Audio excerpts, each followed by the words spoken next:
But you don't want to go too over the top too. Yeah, I've been to a it can look very fake. Well, and I've very been to one of those forced. seminars where you write down your fears on a board and you got to karate chop it at the end of the day. That was too much. Like his stories were too cringe in the way of like, oh, you're making this up to seem like, I don't know. And by the way, don't forget, if you enjoyed this seminar, you should come over to my next one. And if you sign up to the next 5 seminars, you can get the 6th one free and I'll give you a pen. He did that. You're like, fuck, it is a good pen.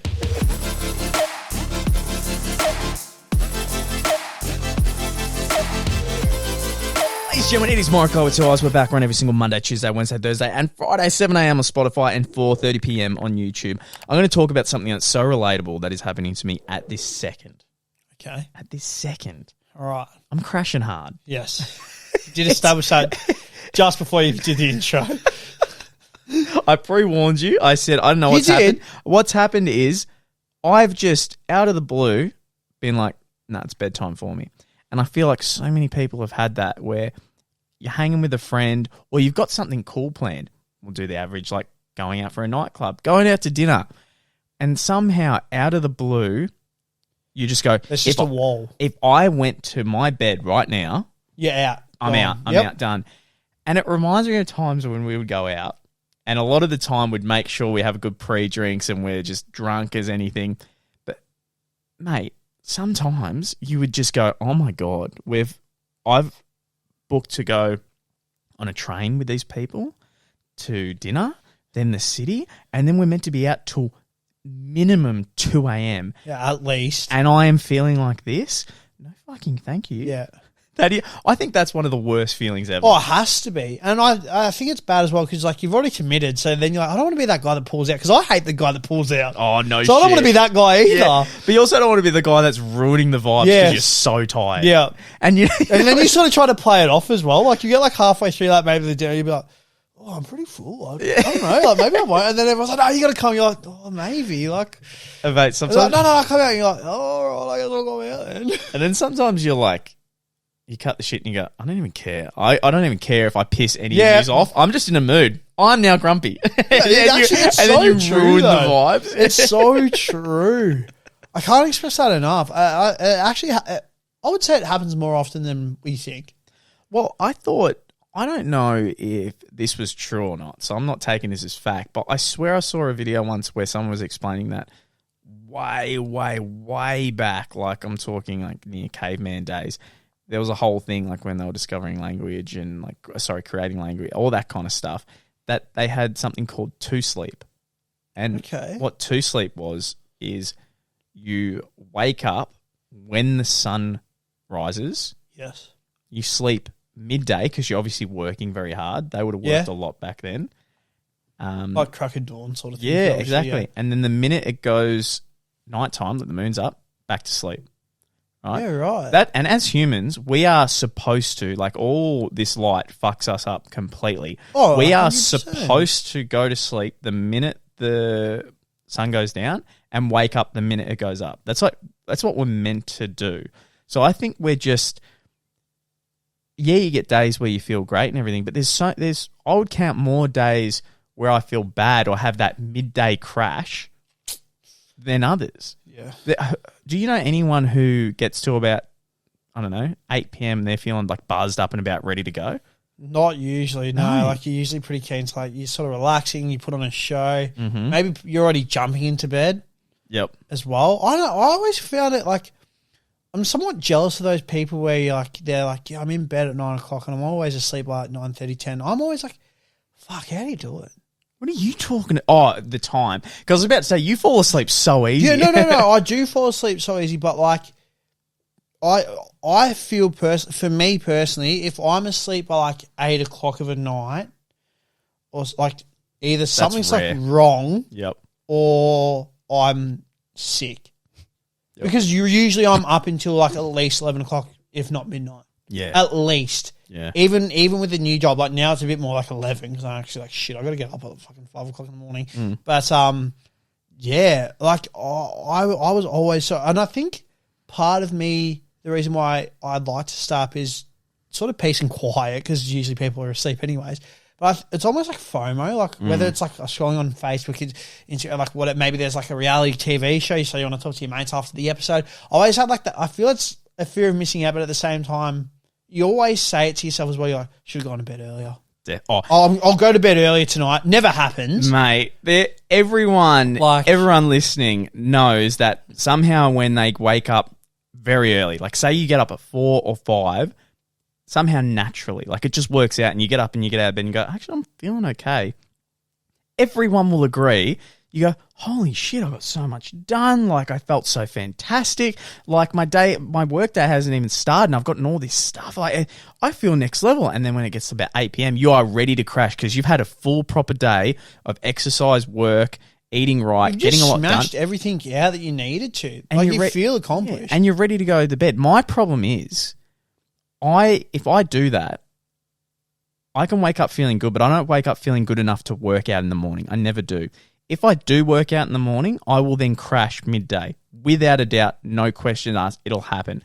And then I go, oh, well, now my sporting activities that is anywhere from 6 p.m. to 8 p.m., I'm now too tired for. Yes. Like I go and I'm like, I'm going to be 10% here. That's like, how's this, right? So next Monday, my basketball game, because basketball's just started. So I'm up at 5, usually 5 o'clock, sometimes 5:30. It depends on if I want to get some stuff done for the business prior to work or not. At the moment, though, I actually haven't minded being awake at 5 because then by the time for work and I actually feel awake because I've been awake for longer. Surprise, surprise. Next Monday, the game's at 9:30 at night. You're kidding. 9:30. Is that like a new schedule? Like, is that 9:30 games. 9:30 games have always been there, but we've never usually got them. But 9:30. So I'll be at home from work at 4. That's way too late. 5.5 hours the start time. If the game's like seriously past 7:30, I've already relaxed, done stuff for the business, maybe play PlayStation. I've had a shower, had a bath, and I'm one of those people who, whenever it comes to sport, I don't know why, and I know I'm not the only one out there. A lot of people like this. Maybe it's superstitious, but I don't usually like to eat prior to playing a sport. Okay, yep. I prefer to eat after. That means that my dinner wouldn't even be until maybe quarter to like 11, like 10:30. That I'm also showering after basketball because you're not going to shower before you play because you're going to get sweaty again. That's pointless. By the time I get into bed, it's not even going to be like 11 midnight, realistically. Bro. And then you're catching up on your phone because that's just naturally what you would do. Definitely. And all that. So say that's half an hour. That's 12:30. I'm then up in 5 hours. That game's too late. It's way too late. 9:30 is way too. You might actually have some people, especially if people don't want to show up. No one cares either. Like the actual energy in the stadium is like, why the fuck are we doing this? I could see that. Even 8:30 games, people are like, I don't want to play that. Mate, imagine if you're a tradie and then maybe somehow you've had a late night where you've fucked up your sleep or just had really bad sleep and you only get like 4 or 5 hours. Good luck doing a 9:30 game. Even having that, and then other people are like, oh, but you can nap when you get home from work. I can, but that... I don't want to nap. But then that's not going to help me out later on, though. Because then I'm going to feel more awake. And you're already going to feel more awake anyways from doing physical activity. Yeah. Like you're wired, you're switched on, you're ready to go. Yeah, it's like, okay, first off, with a nap, sometimes you don't even fall asleep, right? So there's that. But let's say you have the perfect nap. Fantastic. You are now going to go to bed way later and your next day is thrown out. Let's say you don't have... So many times you have a nap and you wake up worse. You go, oh so many my times in your God. head as well, like even with the new job that I'm working at, even when I was working at the supermarket, like there were so many times where like I would come home, nap, and then wake up and be like, oh fuck, like I'm happy that I nap, but then at the same time I'm not because dinner's later, I'm going to bed later. Like it just throws you out of whack. At the time, your brain and like your head, you're like, oh, I'm so looking forward to this nap. But 9 times out of 10, when you wake up, you're like, that was really dumb. I should have just stayed awake. Man, I should have gone for a walk. I should have ate. I shouldn't have lied down on my bed. I shouldn't have lied down on. I should have done something. Yeah, man. So if we talk about public speakers, I went to a seminar yesterday. Ooh, okay, another one. Didn't have the best sleep. And when I had my morning shake, I've got it's like mushrooms, right? Yes. And you've got one which is energy, one which is focus, one which is gut health, one for your hair and nails, like just healthier Is that like collagen? I think so. I think it's in there. Or I'm not too sure actually. And the last one is sleep mode. Like it's meant for you to zone out. And I'm telling you now, with that one, you have weird dreams. Like it just happens. Really? I also need to ask you about your ashwagandha. Yeah. Because I searched it up and I was like, oh, I want to look at it. And it's so 50-50. So many people are like, yeah, I've got a lot more energy. I feel grouse. Other people are like, felt nothing. And I've had the worst dreams ever since. I would say from since I told you about to when I bought it, which would nearly be coming on 2 weeks, I think now. I didn't have it today. The first initial week, I reckon I did feel like I had more energy and all that. So far, this second week, it just seems much of a muchness. That's it. Man, there's such a... all that. And I also have found as well, which is now interesting considering how I felt on Tuesday, I took the tablet without having anything but water. And in the car on the way to work, I felt very nauseous. So I don't know if not eating anything as well, like you're meant to have something to eat with it. Yeah. Well, mate, when I had the mushrooms for the... because they're in a liquid, so you have only so like 2 mil. Like drop like a couple mils. You can drop it. If you drop it in your mouth, it tastes like off Vegemite. Yeah, right. Which isn't that bad though. It's just 2 quick drops. Is it like a very earthy sort of? Yeah, I'd say that. But I just put in a shake. I just put in water, and you hardly taste it. Yeah. The first time I did it, I noticed something. Like I was like, oh my god, like the focus is insane. And now I'm 2 weeks in. I'm like, I don't know if it's doing anything. I'm intrigued to see as well, though, how much of this stuff... And I'm sure, I'm not saying that there isn't benefits of taking these supplements, trying these things, but I also wonder how much is somewhat a placebo effect. Exactly. So it's like, because I'm taking it, I'm telling myself, like, it's working. Exactly. When in reality, it's just like, I've paid like $50. Yeah. And also imagine if there's something else going on in your body like that you don't even know about. Exactly. Like there might be something in your gut. Like maybe you had gut. I always hear gut health is super important. I'd love to know a bit more about it. But imagine if there was something in your gut that week it was just maybe something in your diet changed a bit better. And inside you had no idea, but there was a system that was just flowing a bit better. But you thought it was a new multivitamin you bought. Yeah. So you're feeling better in and of yourself. It's so correct. But anyway, so I'm getting ready for this seminar and we have 3 speakers. Okay. Well, that's a long day. It was 9 till 4:30. See, that's a long day, especially if they haven't gripped you because well, that's what we'll get into. So many times for meetings at work, like phone links and stuff, it just be going on and on and on about just jargon that like I didn't overly care. But it's on a video call, but there has been so many times where like you're sort of just sitting there and you're sort of like, oh fuck. Yeah, man. You're just like, oh, can we just end this? Like, and then to actually then get back to your normal day's work, mate. Struggle street. Yep. So let's just say, okay, if we go through, let's say the whole seminar is for lifeguards. Yes. Okay. The first speaker is a lifeguard and is giving you nothing but his own tips because he's been in the industry for 30 plus years and he's regarded as one of the best. The next is, let's say, a paramedic. Okay. So they get called to the beach, but they're not on the beach. But then you might be learning some aspects of their job that you have no idea, but it's good to know in the back of your head.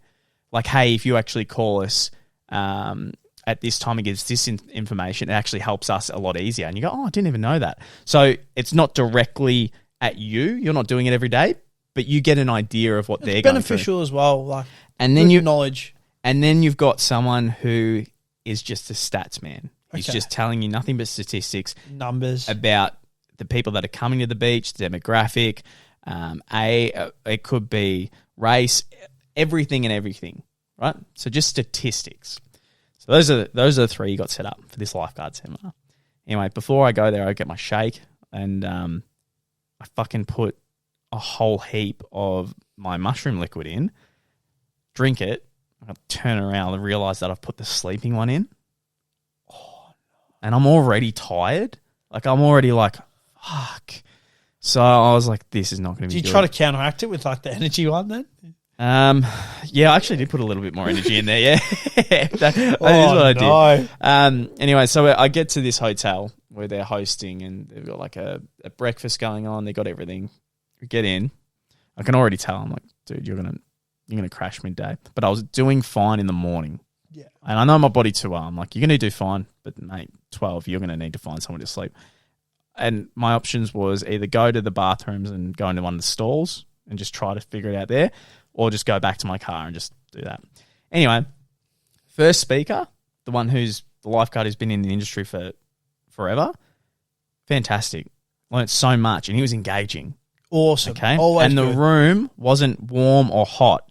Any of those fucking seminars, if they're not cold, it's one or two ways. It's either freezing cold or super hot. Yeah. There's no in between. You want freezing cold. I know it sucks, but freezing cold will keep you up. If it's warm and they're not entertaining, cozy, exactly. You're it's sitting the same as in when one you're spot. in your car in the winter with the heater on. You just sort of Exactly. But if you're sitting in one spot and someone's talking and you're zoned out, it's like you're falling asleep. Correct. So you want it cold. Anyway, so the room's fine temperature. He's talking. I'm like, this is great. Yeah, he's very good. He's very good. Anyway, we go for lunch. I was like, okay. Yeah, good. No, it wasn't bad. Go back in. Paramedic comes in. Tells her side and how we can help them and how they can help us. I was like, oh, actually didn't know some of that stuff. That's pretty interesting. Not saying I'm going to use it all the time, but it's actually good to know your side. The minute that ends, I go to my car, have a quick 20-minute power nap. Gave me enough to push through.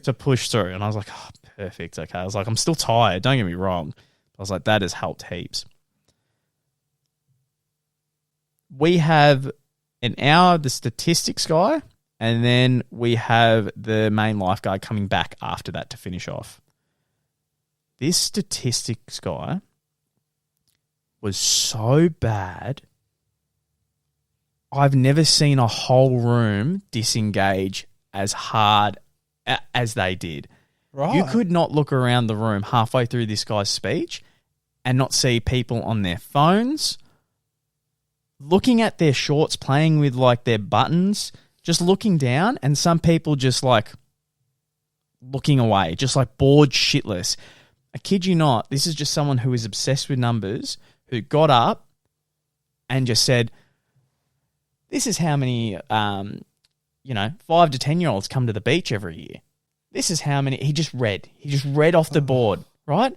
So there's no like, real hey, engagement guys, whatsoever. Like, this percentage that comes to the beach is 5 to 10-year-olds. How this affects you is we need to make sure we're more alert, because it's actually rising since last year, and you've got a lot of younger kids coming through, and they're actually from this demographic. Now, guys, they're coming over from, they don't have beaches. They're actually not spending a lot of time in the water. So what this says to us, we need to make sure that we have a lot more focus on the kids that are 5 to 10 and that are a bit more international, because they don't have the experience and it's getting higher and higher. That is gripping you in and going, this is how it relates to you. Yeah, you're bringing people in. This is how it helps. So this is why this statistic is important.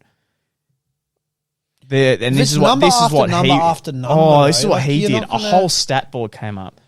Yeah, so as you can see, a lot more 5 to 10-year-olds are coming to the beach. This international, whatever the fuck you call it, this nationality.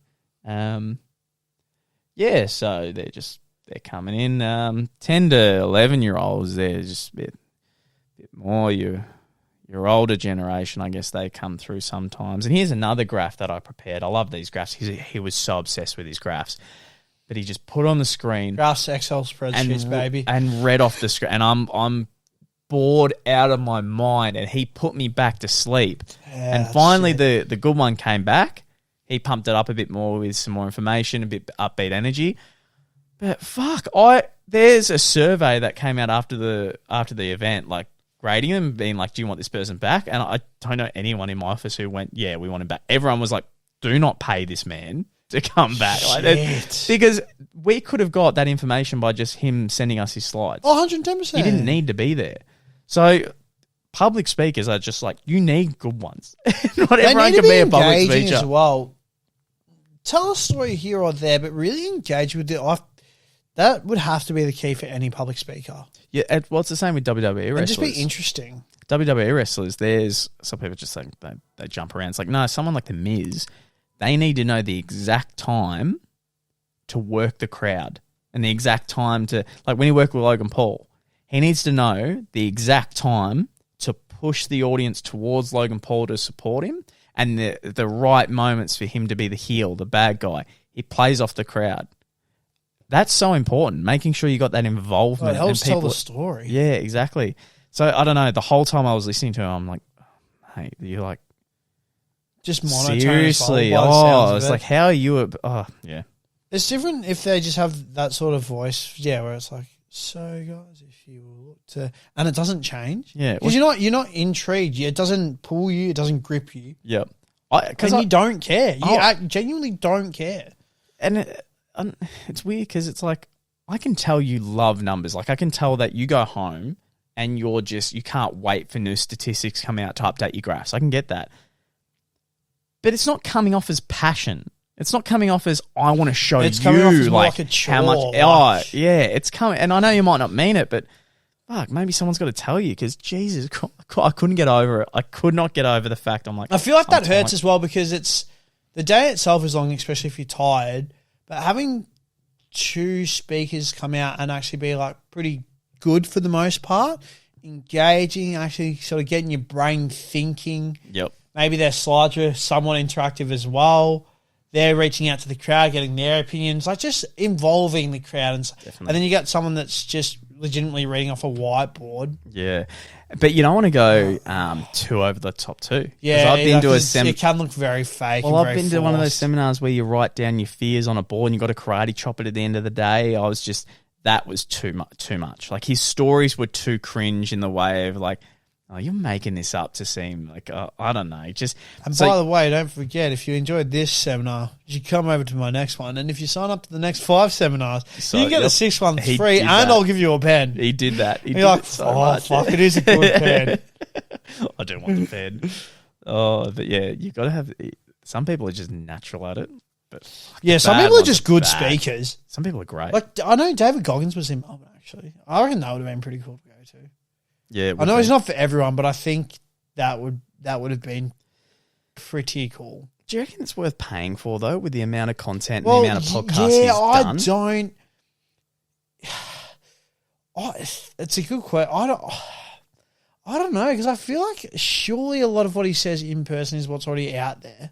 What more? The only other thing that maybe would be of interest is if there was like a meet and greet opportunity, but even, and maybe you had your own question. Yeah, but even that, like, I feel like the whole if the crowd could ask questions, you're only going to get maybe like 10 people. Yep. Yeah, there's sort of I feel like it'd just be a very tight schedule. Yeah, I'll agree with that. There's especially international. Like, I just don't think I could find anything. Like, the guy's written a book about his life. Yeah, so you could read the book. You can read the book that he reads out loud on Audible. You've got multiple, and I mean multiple podcasts he's been on with different questions, different answers. I just don't see why paying so much for a ticket to just see him like face to face, probably like 50 meters away. Have you seen the one actually where he's on a podcast and someone brings cookies? No. Someone brings. I'll try and find the clip after this, and if I can, I'll send it to you. But someone on a podcast is like, "Oh, hey, I've got cookies. Do you want one?" And the guy's like pretty big, and David Goggins is like, and he's like, "Are you fucking serious?" He's like, "It's a cookie. I'm hungry." He's like, and then David Goggins rips into it. It's a Joe Rogan one as well, actually, because he's just like, "Yeah, of course you're hungry, you fat fucking piece of shit. You're always fucking hungry, aren't you?" He's like, "Man, I just want a cookie." He's like, "Put the fucking cookie down, you fat fuck. You don't fucking need it." And all that. And he's like, "But I'm hungry." He's like, "No, you're just sad and depressed because you're fat." Like, full call. And I'm like, you are ruthless. Like, yeah. And you can even tell Joe Rogan, like Pastor Joe Rogan, he's sort of like, it's like, holy shit, the nerve to do that. Like, yeah. But then at the same time, like, because then he's like, I was once like you. I was fat. I was depressed. Do you really want to live your life like that? And the guy's like, yeah, I do. And he's like, you're full of shit. You don't want to live like that. You're fucking man. And I'm like, bro, you're putting him on blast. Like, to be the third person to just, I would feel so uncomfortable. I would too. Mate, but I don't think he gets it. Like, some people are pretty okay with being like, yeah, like they don't mind. Like, yeah. Well, if you didn't have someone in your life telling you like, this is bad, this is wrong, and if you felt good about yourself, who's someone else to tell you that's not happiness? Correct. Like, and happiness is different for everyone. Literally everyone. Yeah, everyone's idea is so different of happiness. I went to someone's place today. They had a memorial to Essendon. Like, footy club, like footy cards from the 50s. Like, I can't explain how much memorabilia had of this football club. It was legitimately next level. And then he just tells me, and that's not even the expensive stuff that's in storage. And I'm like, wow. And to me, I'm like, how can you have that much fun over like a football team? Like, I can't see that, but that's what brings him joy. Yeah. That's what everyone's knock different. It. Exactly. Like, because then, you're obviously, your joy is what you're doing right now. And someone else, they might be like, well, that's just a waste of time. You watch me play video games. Like, what the fuck is this? Yeah. Everyone is so fucking different. So, but I definitely, I like the idea of what David Goggins, like, I just think he goes a bit too extreme. Bit of an extremist. Way too extreme.